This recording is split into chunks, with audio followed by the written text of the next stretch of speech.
power to people who don't necessarily deserve it. Yes, even in your families. Yes, even in relationships. Yes, in friendships. We have done that. And so what my challenge to you, for those of you who may not be past that mark yet, or for those of you that have realized the value of your life, or even for those of you who will have to teach somebody else, your children, your nieces, your nephews, young women in your church, young women in maybe you're on your job, the value of who they are, that you can be honest about who you are and what it is that you like to do. All right, so bare does not necessarily mean uncovered, uncloaked, or without extras, but we have to learn to trust ourselves unapologetically. When you make a decision, and that's the best decision you make at that moment, and you're settled with that, and maybe somebody else isn't, you can't walk on eggshells your entire life to please or appease one or two people. You have to move into who you are. And I'm not saying be ungodly. I'm not saying be mean. I'm not saying be nasty. I'm saying be individually you. You got to build a bridge. All right. And so in bridging this is the time where I want you to be honest and sharing truth, even about things that disappoint you, even about people that show up that may disappoint you. When people show up and they promise things and then they disappear, nothing's done, and then they show back up to promise something else, you have to be truthful about the last moment. Okay? And that truth is going to reveal and uncover a lot of things, not just in them, but also in you. Okay? Let me say it one more time. That's going to reveal some things in them, about them, and concerning them, but it will also reveal some things in you. All right. So it's time to search out what it is that you like. I've become so good now that when we show up and everybody gets vanilla, this is just a simple analogy. Everybody else might be ordering vanilla ice cream, but guess what? If that's not what I want, I don't order it to appease everyone else. I've learned the value of who I am, and that's where I want you to move into. That's what I want you to get to. So if you're looking tonight, if you're watching, just type in that tagline, value. All right? Value. You are valuable. You have a benefit to offer, not just someone else, but to yourself.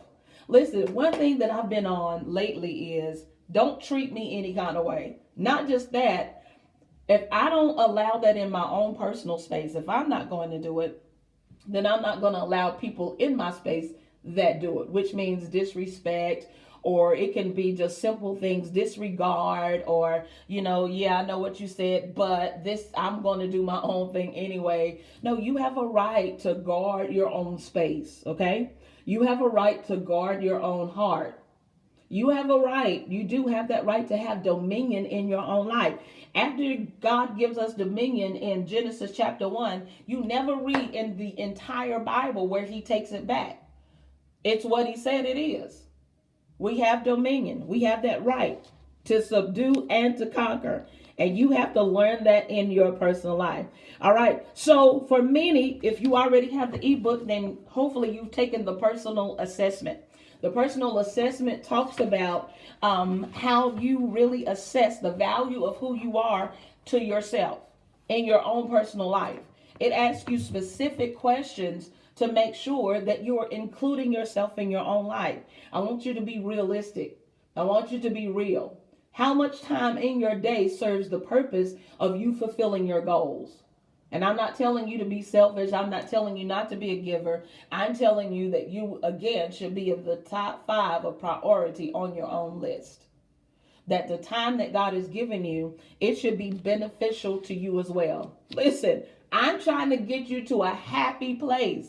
Like, I'm trying to get you to a place of liberty. And many of you all may have that place, may be at that place, but there's somebody in your life that needs to be at that place too. To be at a peace about who they are.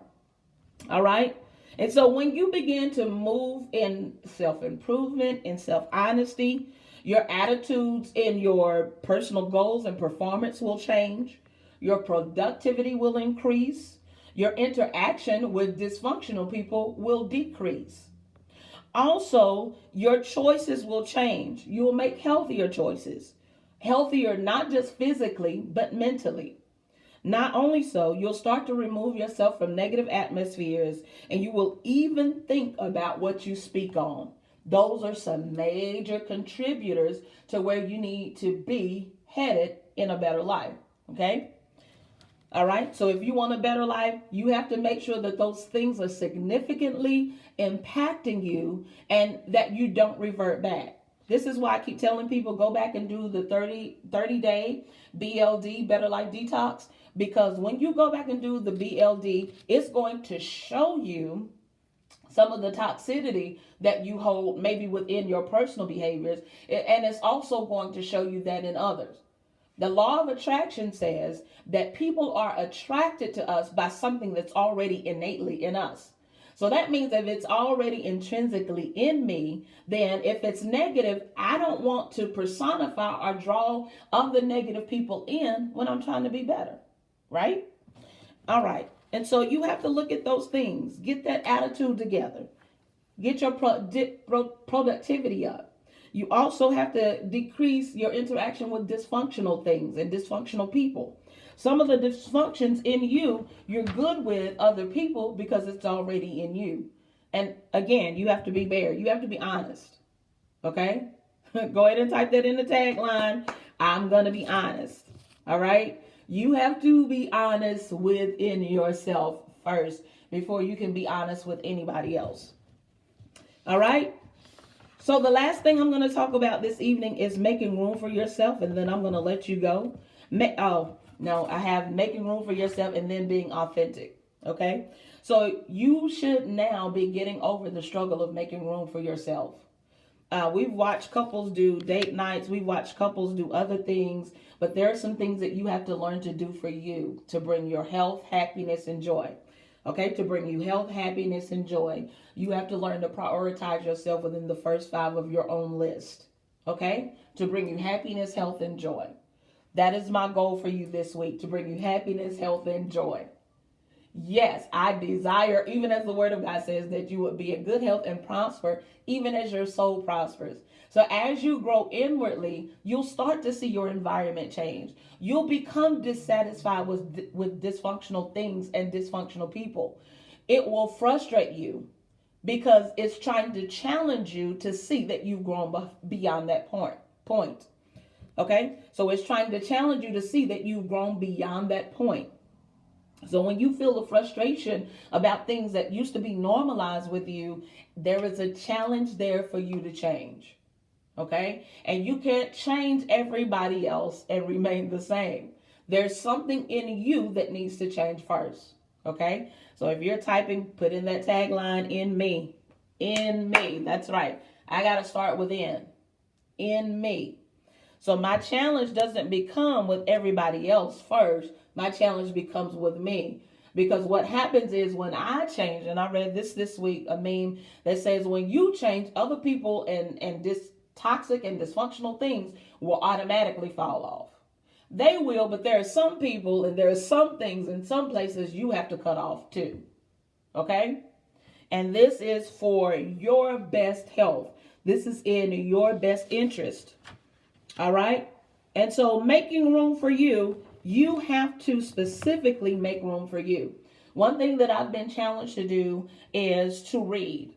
And I'm not challenged in my reading. I'm challenged in finding time to read. Because if I'm going to get better, then I need to be pouring information in me. And so what I've been working on over the past couple of days is finding time for me to sit down, to read, to feed me. And I don't just read spiritual books.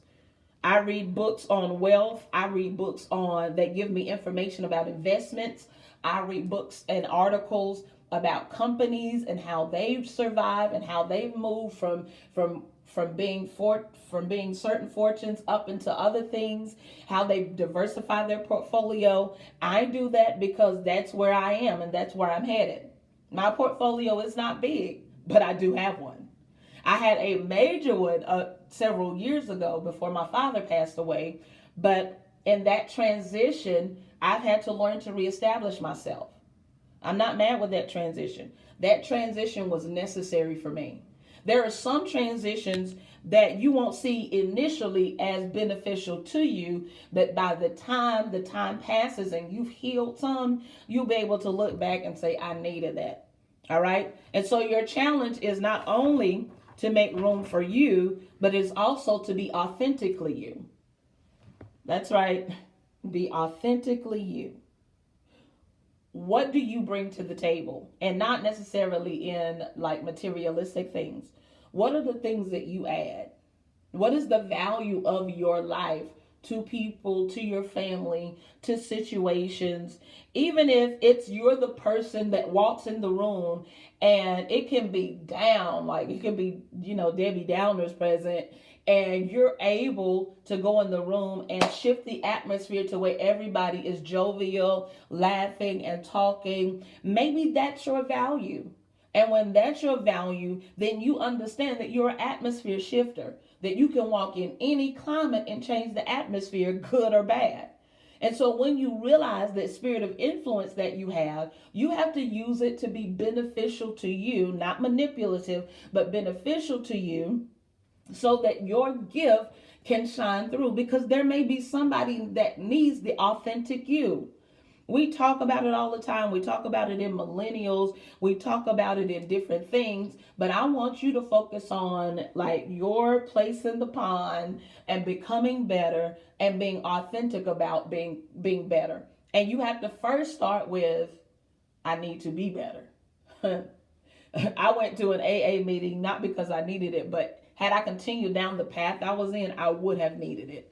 But I went to set in to see like the process of things. I forget who I was invited by just to see the group setting, to see if that was something that we wanted to offer as a sponsor, or we wanted to offer as a site. And listening to them, their first acknowledgement had to be, I am an alcoholic. That was their first acknowledgement, like was admission. And so when I got up to give mine, I was like in testimony service, I was like, I used to be. Because I know where I am. I don't even have the taste for alcohol anymore. And so I say that to share, you have to be authentically you.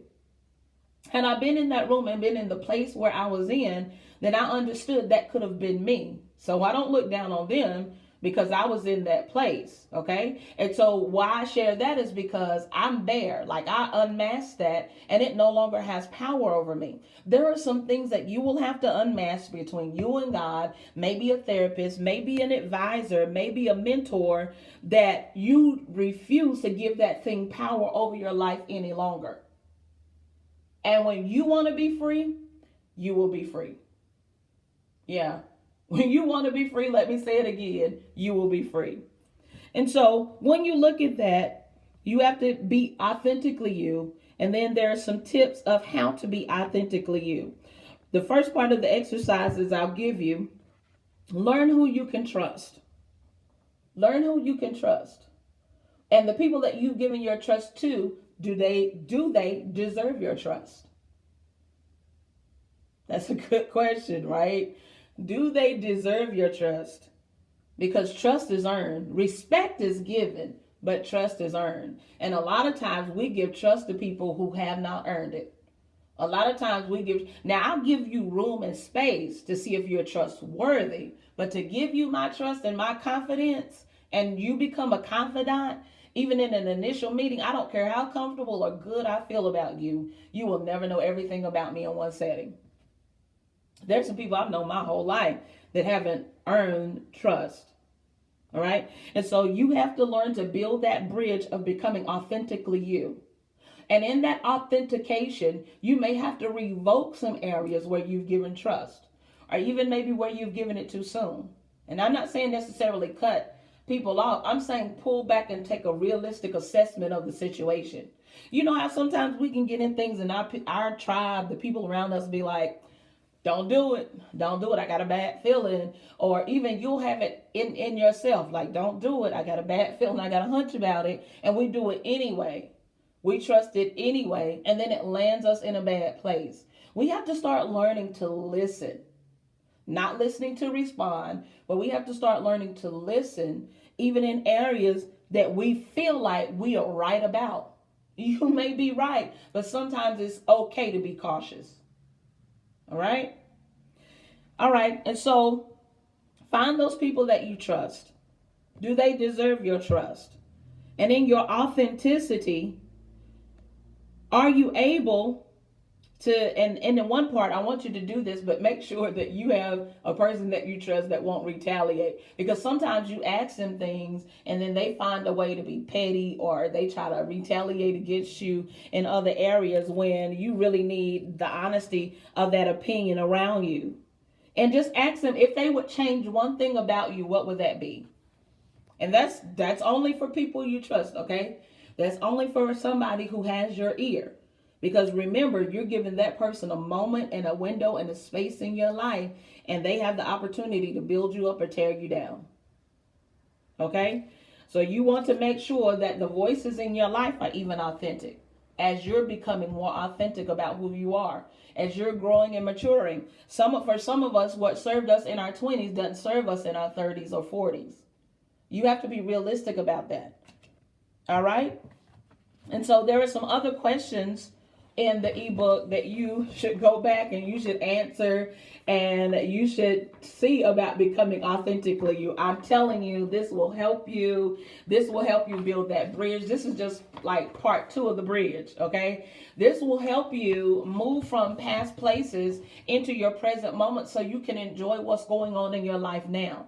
So that you don't have to be bogged down, like I said last week, by false impressions, false imprints, false ideals that other people have fed into you. Some of the perceptions my parents had about the world, I don't have, because I have my opportunity to be authentically me. And so what would bother other people doesn't necessarily bother me, because I know who I am. All right? And so that's my time tonight. I just wanted to get on here. I just wanted to share that with you. You all are going to be great. You're going to live a phenomenal life. I believe that you're going to be happy. Just take the steps. Jump. Nobody gets it right 100% of the time. All right? We are all striving to be better. And so next week we're going to talk about believe. Okay? We're going to talk about believe. That is the next step. And believe is you can move forward. That's the next part of the bridge. You can move forward. I'm going to give you the nails to your bridge. I'm going to give you the tools to repair your bridge. We don't have to burn bridges. We can just put a gate up on one end and say what we're going to allow and what we're going to disallow. I believe that for you. All right. So I'm excited about you. Thank you for tuning in tonight. Don't forget to share. You can send it in the inbox. Just let them know, hey, this is some good information that you need, some positivity that you need to get in your life so that you can be motivated to become authentically you. All right? Authentically you. So before we leave tonight, just type in that tagline, authentic. Hey, don't forget to catch prayer this week. I was so busy last week with my grandmother's birthday. I was out with my family very late and did not do like my late night Friday night prayer, but I'm going to try again, okay? I'm going to try again. I'm going to be consistent with it, and we're going to grow this thing. There are new Better Life t-shirts that you see online. I'm going to discount those to make sure that everybody has a chance to rep Better Life, okay? There are some new products coming. I'm getting ready to get a good shipment. And so if you want to order yours and drop by and pick it up, then you'll be able to have access to do that. And I'll let you know when. Not every day. I won't be on site every day to do that. But I'll set you up some time so that you can do that. Or you can order it offline and it'll be sent straight to you, okay? Within 7 to 10 business days. I am excited about the things headed your way. Thank you all for jumping on. Hey, Shakila, how are you? Hopefully all is well. Happy New Year to you. And thank you, Miss Sandra, for supporting this live tonight. I saw some of your information. I was moving fast, trying to get this done in under 30 minutes. And I'll go back and read it. And, you know, we'll have some dialogue there. So don't forget, if you don't have any Better Life apparel, get your Better Life. Let's rep it. That's where we're headed. Again, it's based on John 10:10. It says, for the enemy comes to steal, kill, and destroy, but I've come that you might have life and have it more abundantly. So mine is about life and living it abundantly. All right, that's my time, people. Thank you for tuning in. You all have a great night.